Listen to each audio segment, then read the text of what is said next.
जय हिंद साथियों, आज हम एक ऐसे युद्ध की चर्चा करेंगे जिस युद्ध के बाद अंग्रेज हमें गुलाम बनाना शुरू कर दिया था। तो चलो जानते हैं कि आखिर कौन सा वो युद्ध था जिसके बाद अंग्रेज हमें पूरी तरीके से जकड़ लिया था और भारत को गुलाम बनाना चालू कर दिया था। 1757 में प्लासी का युद्ध हुआ था। यही प्लासी का युद्ध के बाद अंग्रेज हमें गुलाम बनाना शुरू कर दिया गया था। और इस युद्ध में आपको पता है अंग्रेज के पास मात्र 3000 सैनिक थे, 3000, और हमारे पास 50,000 सेना था। फिर भी हम हार गए। कैसे? तो एक गद्दार के वजह से जिसका नाम था मीर जाफर। कहते हैं ना कि हमें तो अपनों ने लूटा, अंग्रेजों में कहां दम था। वो तो मीर जाफर ने गद्दारी कर दी, वरना भारत के पास सैनिक कहां कम था। 3000 सैनिक था मात्र अंग्रेज के पास और हमारे पास 50,000 सैनिक। बावजूद मीर जाफर उस समय सेनापति था बंगाल का और सिराजुद्दौला राजा था, और उस राजा को 50,000 सैनिक रहते हुए भी मीर जाफर हरवा दिया। ऐसा क्यों किया मीर जाफर? पूरी कहानी को जानेंगे। और उसी समय से अंग्रेज बंगाल पे शासन कर लेता है, फिर बहुत कम समय के बाद पूरे देश पे शासन कर लेता है। पूरी कहानी को जानेंगे। शुरुआत से थोड़ा सा जानते हैं कि अंग्रेज यहाँ पे कब आया और धीरे धीरे कैसे व्यापार करने के बहाने से हमें गुलाम बना लिया। एक कंपनी बनती है, छोटी सी कंपनी इंग्लैंड के अंदर, जिसका नाम रहता है ब्रिटिश ईस्ट इंडिया कंपनी। एक छोटी सी कंपनी, जिस प्रकार भारत में टाटा है, बिरला है, रिलायंस है, इसी प्रकार की एक छोटी सी कंपनी बनती है 1600 ईस्वी में इंग्लैंड के अंदर, ठीक है, जिसका नाम रखा जाता है ब्रिटिश ईस्ट इंडिया कंपनी। और उस समय जो महारानी रहती है वहां की, वही इस कंपनी को मान्यता देती है और 200 व्यापारी मिलकर इस कंपनी को बनाते हैं इंग्लैंड में, ठीक है। और इसको व्यापार करने के लिए भेज देते हैं। यूरोप से ये व्यापार करने आ जाता है हमारे भारत के आसपास में। वहां पे एक देश रहता है जिसका नाम रहता है इंडोनेशिया। इंडोनेशिया में जब ब्रिटिश ईस्ट इंडिया कंपनी व्यापार करने जाती है तो वहां पहले से ही पुर्तगाल, डच और फ्रांसीसी सब व्यापार करते रहते हैं। उसके बाद क्या होता है कि पुर्तगाल, डच और फ्रांसीसी जब इंडोनेशिया में पहले से व्यापार करते रहते हैं तो उसका पांव वहां पे गड़ा हुआ रहता है। और ब्रिटिश ईस्ट इंडिया कंपनी चाहता है कि हम इन तीनों से ज्यादा व्यापार करें और बढ़िया व्यापार करें। तो ये तीनों मार के वहीं उसको गिरा देता है। ब्रिटिश ईस्ट इंडिया कंपनी को बड़ी मार मारता है और मात्र 7 साल के अंदर ब्रिटिश ईस्ट इंडिया कंपनी का वहां से भागने का नौबत आ जाता है। दरअसल वहां पे फ्रांस से बहुत बड़ा युद्ध हो जाता है ब्रिटिश ईस्ट इंडिया कंपनी का, और फ्रांसीसी उसको इंडोनेशिया से मार के भगा देता है।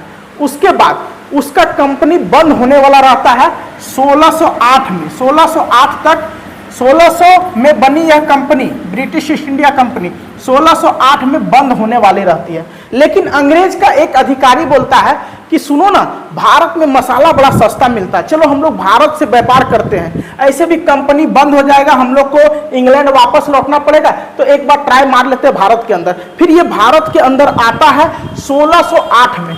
पूरे विश्व का सबसे अच्छा जीडीपी भारत का ही रहता है। पूरे विश्व में जितना भी निर्यात होता है ना, सामान दूसरे देश को बेचा जाता है, उसमें भारत नंबर 1 पे था। 4 भाग का 1 भाग, अगर पूरे विश्व में 4 भाग सामान सेल हो रहा है तो उसका 1 भाग भारत बेचता था, ठीक है। यानी 100 किलो अनाज अगर पूरे विश्व में जा रहा तो उसमें 25 किलो सिर्फ भारत का होता था। जैसे चाइना अभी पूरे विश्व में सबसे अधिक निर्यात कर रहा है अपने सामाने को, तो उस समय हमारा भारत सबसे ज्यादा निर्यात करता था, ठीक है। और उस समय भारत के अंदर ना गरीब था और ना ही एक भी बेरोजगार व्यक्ति था अभी की तरह। बहुत डेवलप कंट्री था। लेकिन धीरे धीरे विदेशी आक्रमण और ये अंग्रेज सब मिलकर हम लोग को खा गया, ठीक है। तो 1608 में अंग्रेज पहली बार भारत के अंदर आता है। अब चलिए जानते हैं कि जिस समय अंग्रेज भारत के अंदर आया था उस समय भारत में किसका शासन चल रहा था? तो उस समय भारत में मुगलों का शासन चल रहा था और मुगल का राजा उस समय यहाँ पे था 1605 तक था अकबर।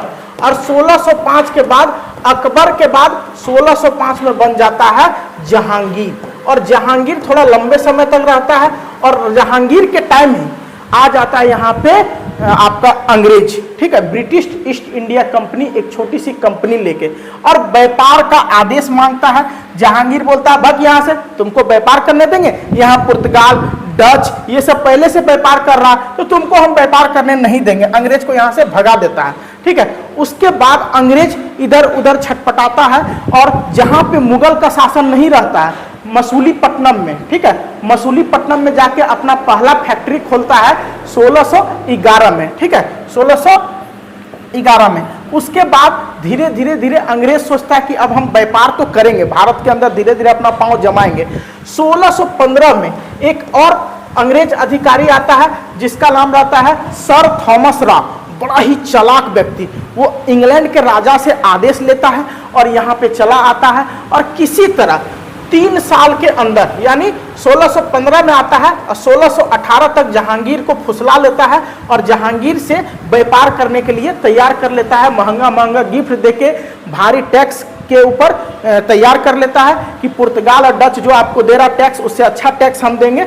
और इस तरह सर थॉमस रॉ 1618 में यहाँ पे अपना पांव गड़ा लेता है और तब से ये व्यापार करने लगता है। बीच में एक बार क्या होता है कि अंग्रेज चाहता है कि हम भारत को गुलाम बना लेंगे और वो भारत पे चढ़ाई कर देता है। वहां से 600 सैनिक और अपना सबसे अच्छा लड़ाकू विमान भेजता है पानी के जहाज से। उसके बाद जब वहाँ जो भारत के मुगल राजा रहते हैं वो मार के गिरा देता है, भाग यहाँ से, तुम व्यापार करेगा। वहाँ पे बड़ा बेइज्जती होता है इंग्लैंड का, बावजूद इंग्लैंड हार नहीं मानता है और गिड़गिड़ा के नाक रगड़ के किसी तरह मुगल शासक को मनाता है और फिर से व्यापार करने लगता है। इस तरह चलते चलते चलते चलते और आ जाता है 1757। तो 1757 में अंग्रेज फिर से अपना शासन को मजबूत करता है और बोलता है कि हम पूरे भारत पे राज करेंगे और यहाँ सिर्फ अब व्यापार नहीं करेंगे बल्कि भारत को गुलाम बनाएंगे और यहाँ से सब लूट के ले जाएंगे। तो चलो जानते हैं कि अंग्रेज कैसे लूटना शुरू किया था। तो देखो, अंग्रेज का ब्रिटिश ईस्ट इंडिया कंपनी धीरे धीरे पूरे भारत के अंदर अपना व्यापार शुरू कर देता है। ठीक है, पूरे भारत के अंदर। अब उसका नजर जाता है सबसे समृद्ध राज्य, यानी उस समय भारत के अंदर सबसे समृद्ध प्रांत जो था वो था बंगाल। बंगाल पे अंग्रेजों का ध्यान जाता है कि अब हम बंगाल में व्यापार करेंगे। एक अंग्रेज अधिकारी आता है जिसका नाम रहता है रॉबर्ट क्लाइव। वो बंगाल पे नजर गड़ा देता है क्योंकि बंगाल के बारे में वो पहले गहन रिसर्च करता है। तो पता चलता है कि बंगाल बहुत समृद्ध है, यहाँ पे कृषि उस समय बहुत अच्छा होता था, आज भी अच्छा होता, आपको पता होगा। यहाँ पे डेल्टा बहती है और दुनिया का सबसे बड़ा डेल्टा बंगाल में है, जो अभी बांग्लादेश के बगल में बहता, लेकिन उस समय भी तो बांग्लादेश भारत के अंदर ही था। आपको पता है उस समय बंगाल प्रांत बहुत बड़ा था, जैसे बिहार, उड़ीसा, झारखंड, पश्चिम बंगाल, उसके बाद आपका अभी जो बांग्लादेश है वो, असम प्रांत, ये सभी बंगाल के अंदर आता था। तो बंगाल बहुत समृद्ध था, ठीक है, बहुत समृद्ध। इसी कारण से कृषि और कच्चा माल के मामले में बंगाल बहुत डेवलप था और बंगाल के अंदर बहुत सोना चांदी हीरा जवाहरात रहता था। दरअसल उस समय हम लोग का जो कपड़ा था वो बहुत अच्छा बनता था, मलमल का कपड़ा वगैरह इतना सुंदर और इतना बढ़िया बनता था, इतना अच्छा यहाँ पे डिजाइन किया जाता था कि भारत का सभी लोग कपड़ा के ऊपर और उत्पादन के ऊपर काफी मेहनत करते थे। 36 प्रकार का सामान हम लोग भेजते थे विदेशों में, यानी कि निर्यात करते थे। उस समय 33% निर्यात किया जाता था भारत से, 33% पूरे विश्व में। चाइना भी अभी इतना नहीं कर पाता, उतना डेवलप था उस समय हमारा देश। तो नजर पड़ गया रॉबर्ट क्लाइव का हमारे इस सुंदर बंगाल पे, समृद्ध बंगाल पे, डेवलप बंगाल पे। उस समय पूरे देश के अंदर मुगल शासक राज कर रहे थे और कुछ कुछ प्रांतों में अपने ही आदमी को छोड़ देते थे टैक्स कलेक्ट करने के लिए। तो उस समय बंगाल का दीवान रहा करता था, नवाब नहीं, बंगाल में राजा नहीं रहते थे, दीवान रहते थे। और ये जो दीवान रहते थे ये टैक्स कलेक्ट करते थे। हर एक प्रांत में दीवान रहता था जो टैक्स कलेक्ट करके मुगलों को देता था और पूरा देश पे मुगल का काल चलता था। लेकिन धीरे धीरे मुर्शीद कुली खां वहाँ के दीवान रहते हैं, जिनको धीरे धीरे क्या कर देता है कि यहाँ का नवाब बना देता है। दरअसल उस समय भारत में मुगल काल का राजा रहता है फारूक सियर। 1717 की यह कहानी है, ठीक है। फारूक सियर यहाँ का राजा रहता है। तो एक बार फारूक सियर का तबीयत खराब हो जाता है और वो ऐलान कर देता है कि हमारे तबीयत को जो ठीक कर देगा, बहुत ज़्यादा सीरियस हो जाते हैं, उसे हम बहुत इनाम देंगे और उसे टैक्स फ्री शासन करने देंगे भारत के अंदर। तो उस समय बहुत सारा लोग रहता है, फ्रांसीसी, डच, पुर्तगाल और ये आपका इंग्लैंड वाले, ठीक है। तो इंग्लैंड से एक डॉक्टर आता है जिसका नाम रहता है हैमिल्टन। हैमिल्टन को फारुखसियर की कमर में सूजन का इलाज करने के लिए बुलाया गया। कमर में सूजन था जो ठीक नहीं हो रहा था बरसों से, और हैमिल्टन जो था वो बकलोलवा सफलतापूर्वक इसका इलाज कर दिया। और जैसे ही इलाज हुआ फारुखसियर ठीक हो गया। जैसे ठीक हुआ ये पूरा खुश। 1717 में फारुखसियर ने एक फरमान जारी किया जिसमें ब्रिटिश ईस्ट इंडिया कंपनी को बंगाल, बिहार और उड़ीसा में कर मुक्त व्यापार करने का आदेश दे दिया। यानी बिहार, बंगाल और उड़ीसा में बिना टैक्स का तुम लोग व्यापार कर सकता है, और साल का मात्र 3000 रुपया देता था। अब सोचो 3000 रुपया क्या है, 3000 रुपया दो और जितना लूटना है भारत को लूटो। ये बकलोल जो फारुखसियर था ये बोल दिया ब्रिटिश ईस्ट इंडिया कंपनी को। अब ब्रिटिश ईस्ट इंडिया कंपनी को मौका मिल गया, वो बोला अब लूटेंगे। अब जो भारत का दीवान था मुर्शिद कुली खां, वो भारत का नवाब बन चुका था। तो भारत का पहला नवाब मुर्शिद कुली खां जो 1717 से 1727 तक रहा था, यानी लगभग 10 वर्षों तक। और मुर्शिद कुली खां क्या किया था, उस समय ढाका से मुर्शिदाबाद कर दिया था राजधानी, बंगाल का राजधानी। धीरे धीरे बंगाल का नवाब चेंज होता गया। सुजाउद्दीन मोहम्मद खां 1727 से 1739 तक रहे। उसके बाद बंगाल का अगला नवाब सरफराज खां जो बहुत कम समय के लिए 1739 से 1740 यानी मात्र 1 साल के लिए बने थे। उसके बाद बंगाल का अगला नवाब जो बना अलीवर्दी खां बने थे। उसके बाद बंगाल का अगला नवाब बना सिराजुद्दौला जो 1756 से 1757 तक मात्र 1 साल तक रहा था। उसके बाद इसको मार दिया जाता है। इसकी कहानी पर ही ये युद्ध होता है, प्लासी का युद्ध। यहाँ तक आप समझ गए होंगे। अब थोड़ा आगे कुछ कहानी में ट्विस्ट आता है। उस समय 7 वर्षीय युद्ध चल रहा था 1756 से 1763 के बीच में, जिसमें ब्रिटिश ईस्ट इंडिया कंपनी और फ्रेंच ईस्ट इंडिया कंपनी दोनों पूरे छुट्टे सांड की तरह हर देश में जाता था और उसको लूटता था, वहां से व्यापार करता था, यूरोप में ले जाके बेचता था। तो ये दोनों देश भारत के अंदर थे और जहां जहां भी थे वहां एक दूसरे से पूरा युद्ध का माहौल में रहते थे। भारत के अंदर जितने भी ब्रिटेन के किला थे उसको किलाबंदी करने लगा, यानी जहां जहां ये किला बनाया था, जहां अपना सामान लूट के रखता था और इंग्लैंड भेजता था, तो उसको किलाबंदी करने लगा। इस किला पे तोप रखने लगा, ठीक है। और इस कारण से सिराजुद्दौला पूरा भड़क जाता है और फोर्ट विलियम जो बंगाल के अंदर किला रहता है, अंग्रेज इसको कब्जा किया रहता है, इस किला को सिराजुद्दौला ले लेता है अपने कब्जे में। तब तक इंग्लैंड वाला ब्लैक हॉल ट्रेजेडी नामक का एक कहानी बनाता है, जानबूझ के बनाता है और बोलता है कि हमारे कुछ लोगों को मार दिया, जिसके बारे में आगे आपको बताएंगे, क्लियर हो जाएगा, ठीक है। और इस प्रकार से जब किला कब्जा कर लेता है तो रॉबर्ट क्लाइव जो है वो चाहता है कि अब हम लड़ेंगे, और वो सिराजुद्दौला को सीधे चैलेंज कर देता है कि अब हम तुम्हारे साथ सीधे लड़ाई करेंगे। तुमने किला ले लिया, और उसके बाद ये लड़ाई करते हुए रॉबर्ट क्लाइव ने किसी तरह षड्यंत्र रच के चाल चल के विलियम फोर्ट पर 2 जनवरी 1757 को फिर से वापस ले लेता है। वापस क्या लेगा, ये तो बंगाल का ही किला था, लेकिन वो पहले से टैक्स देके इस पे शासन कर रहा था, इस पे अपना सामान रख रहा था। ये किला फिर से वापस ले लेता है, ठीक है। ब्रिटिश ईस्ट इंडिया कंपनी जो सिराजुद्दौला को अच्छा नहीं लगता है, और इसी कारण से प्लासी का युद्ध शुरू होता है। कैसे, तो सुन लो। प्लासी के युद्ध का 3 कारण ऐसे मुख्यतः माना जाता है। पहला, ईस्ट इंडिया कंपनी द्वारा व्यापारिक विशेषाधिकार का दुरुपयोग, जैसे यहाँ पे खूब लूटता है और मात्र फारुखसियर के चलते बहुत कम टैक्स देता है, जो बदलना चाहता था सिराजुद्दौला। दूसरा, कलकत्ता में जो अभी बताए हम किलेबंदी हुआ था, जो फोर्ट विलियम किला था, उसका विवाद के कारण दोनों में लड़ाई हो गया था, रॉबर्ट क्लाइव और वहाँ के नवाब जो सिराजुद्दौला थे बंगाल के, उसके बीच में, ठीक है। तीसरा एक घटना होता ब्लैक हॉल त्रासदी। अब देखो, कोई दूसरे के घर में जाके लड़ेगा तो कैसे लड़ेगा, उसको कोई बहाना चाहिए। तो ये एक बहाना तैयार किया कि ब्लैक हॉल ट्रेजेडी हुआ है अंग्रेजों के साथ। ब्लैक हॉल ट्रेजेडी क्या कहानी है, ध्यान से सुनिए। देखिए, एक दिन जो सिराजुद्दौला के सैनिक हैं उन्होंने 146 अंग्रेजों को पकड़ के एक छोटे से कमरे में बंद कर देता है। जो कमरा रहता है 14 बाई 18 का, 146 लोगों को, अंधेरा कमरा रहता है, कहीं से हवा नहीं आता है, और उस कमरा में दम घुटने के कारण लगभग सारे लोग मर जाते हैं, सिर्फ 23 लोग बचते हैं, 23 लोग, ऐसा कहा जाता है। इस तरह की कहानी बनाई अंग्रेजों ने। इसी का बदला लेने के लिए वो सिराजुद्दौला से युद्ध का ऐलान कर देता है। ठीक है, तो प्लासी का युद्ध, इसमें से कौन सा घटना सही है मेरे हिसाब से? तो यही जो व्यापार का विशेषाधिकार कर लिया था अंग्रेज, और दूसरा कलकत्ता में किलाबंदी, ये था। ये लोग रॉबर्ट क्लाइव के द्वारा चाल चला गया था ये घटना को फॉल्स में बता के। ठीक है, प्लासी का युद्ध का ऐलान हो जाता है।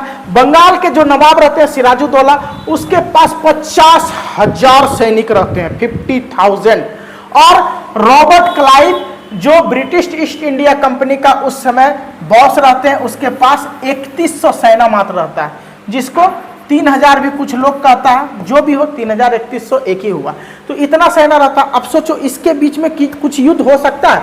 50,000 आदमी 3000 आदमी के सामने सिर्फ जोर से चिल्ला देगा सनी देओल जैसा, तो ऐसे भाग जाएगा ये सब 3100 आदमी। ठीक है, और रॉबर्ट क्लाइव का पीछे से पीला झंडा निकल जाएगा, ऐसा हमारा मानना है। बावजूद 50,000 सेना वाला ये सिराजुद्दौला जो बंगाल का नवाब रहता, उस युद्ध को हार जाता है। कैसे भाई? तो आगे बताते हैं। देखो, 23 जून 1757 को प्लासी नामक जगह, जो बंगाल में भागीरथी नदी के किनारे मुर्शिदाबाद से 22 मील का दूरी पे एक जगह रहता है, जहां पे घोषणा होता है कि 23 जून 1757 को प्लासी का युद्ध होगा, जिसमें रॉबर्ट क्लाइव अपने सैनिक को लेकर जाते हैं, और इधर मीर जाफर जो सेनापति रहता बंगाल का, वो इधर का सेना का नेतृत्व करता है और सारे सैनिक को लेकर जाता सिराजुद्दौला का। मीर जाफर उस समय लालची होता है, जिसका जानकारी रॉबर्ट क्लाइव को लग जाता है कि मीर जाफर बहुत ही लोभी है, लालची कुत्ता है, जिसको थोड़ा सा लालच दिया जाए तो वो आसानी से अपने राजा का विरोध में आ जाएगा। ठीक है, तो सिराजुद्दौला के खिलाफ इस पे चाल चला। रॉबर्ट क्लाइव इसके पास जाता है चुपके, चोरी छुपके, और इसको जाके बात करता है कि सुनो, तुम और हम दोनों मिलके जो बंगाल का नवाब है उसको मार देंगे। इसको बोलता है, ये बोलता है क्यों मार देगा, हमारा वो राजा है। तो बोलता तुम सेनापति है, जिंदगी भर सेनापति रहेगा, अगर उसको मार देंगे तो बंगाल का नवाब तुम, बंगाल का राजा तुम।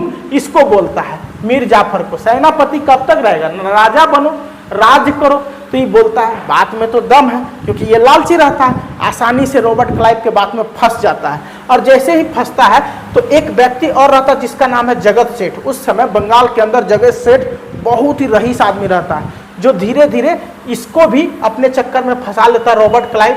और जो दरबारी रहता है, ठीक है, इसका मीर जाफर का, इसको भी फंसा लेता है। तो ये तीनों को अपने कब्जे में ले लेता ये, और उसके बाद युद्ध का ऐलान करता है। अब मीर जाफर जाके सट जाता है रॉबर्ट क्लाइव की तरफ, और जगत सेठ और दरबारी ये दोनों भी सपोर्ट करने लगता है। उसमें से बहुत सारे सैनिक को धीरे धीरे खुफिया ढंग से ये मीर जाफर अपने में मिला लेता है कि युद्ध के दौरान अगर तुम हमारा साथ देगा तो हम तुमको ये देंगे। देखो, बेईमान आदमी जो है, चोर का 84 बुद्धि रहता है, वो कुछ ना कुछ दिमाग लगा के सबको अपने तरफ कर लेंगे। बेईमान आदमी सब बड़ा ईमानदार होता है, वो लोग आपस में अगर सही से पैसा नहीं बांटेगा तो भंडा फूट जाएगा। तो पैसा बहुत सारा देने के बाद था इसको, और बोला नवाब जैसे हम बनेंगे तुम लोग को एकदम पैसा से अमीर बना देंगे। ठीक है, और जगत सेठ साथ में था ही, तो इस कारण से ये सोचा अब हम चाल चल के जीत जाएंगे। देखो, अंग्रेज 3000 सैनिक ला के हमारे 50,000 सेना से नहीं जीत सकता था, लेकिन इसने जो चाल चला उससे ये जरूर जीत सकता था। और एक बात याद रखिएगा, जब दोस्त शामिल हो जाता है दुश्मन की चाल में तो शेर भी फंस जाता है मकड़ी की जाल में। चाहे 50,000 सैनिक हो, चाहे 2 लाख सैनिक हो, अगर गद्दारी कर दिया सामने वाला, यानी अपने आदमी में से कोई, तो आपका हारना तय है। इसी कारण से सिराजुद्दौला ये युद्ध को हार जाता है। ये पहले से चाल चला हुआ रहता है, सबको सेटिंग किया हुआ रहता है। सैनिक धीरे धीरे इसके हथियार डाल देते हैं और कुछ सैनिक 10-20 सेना मरता है अंग्रेजों का, जबकि भारतीयों का लगभग 150-200 सेना को मारा जाता है और सारे सैनिक हथियार डाल के इसके बाद पे, और सिराजुद्दौला माथा पकड़ लेता अचानक ये हुआ क्या है, उसको कोई जानकारी नहीं रहता है कि ये लोग चाल चला हुआ है, ये चोट्टा, ये जो मीर जाफर है, ये चाल चला हुआ है, देश को बेच आया अंग्रेजों के हाथों में। अगर अपना कोई आपका दुश्मन बनेगा ना तो जितना बड़ा विश्वास होगा उतना बड़ा विश्वासघात होगा, याद रखिएगा। तो ये विश्वासघात किया था और इस प्रकार से ये सबसे पहले इस युद्ध को हरवा दिया चाल चल के। और उसके बाद सिराजुद्दौला की हत्या 2 जुलाई 1757 को मीर जाफर के बेटे मीर मीरान के आदेश पर मोहम्मद अली बेग ने की थी, याद रखिएगा। देखो रॉबर्ट क्लाइव बहुत होशियार था, बहुत होशियार, महाचंठ आदमी था, रावण था रावण। वो क्या किया, सबसे पहले सिराजुद्दौला को मरवा दिया, उसके बाद मीर जाफर को अपना कठपुतली बना लिया था। यानी मीर जाफर को गधा बोला जाता था उस समय रॉबर्ट क्लाइव का। रॉबर्ट क्लाइव बोला कि तुम मार दो, तो इसका बेटा को किसी तरह ये फुसलाया और इसका बेटा उसको मरवा दिया। तो रॉबर्ट क्लाइव सबसे पहले इसको सिराजुद्दौला को मरवाया, उसके बाद आगे जो है ये और चाल चला। ब्रिटिश ईस्ट इंडिया कंपनी के रॉबर्ट क्लाइव ने 24 परगने की जमींदारी मिली, यानी कि 24 परगना का जमींदारी मिला।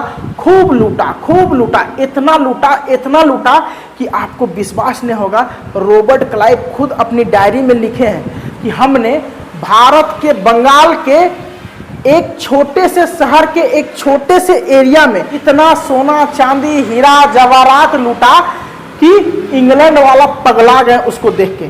कितना लूटा था रॉबर्ट क्लाइव पता है? आपको बताते हैं, ध्यान से सुनिएगा। 7 साल तक रॉबर्ट क्लाइव बंगाल को लूटते रहे। इतना लूटा कि 900 जहाज में सामान भर के ले गए वो इंग्लैंड। बंगाल का अगला नवाब जो है वो बन जाता है मीर जाफर, जैसा कि उसको वादा किया था। लेकिन ये मीर जाफर कुछ नहीं, कठपुतली था। इसको रहते हुए खूब लूटा ये रॉबर्ट क्लाइव, और इतना लूटा कि क्या ही बताएं।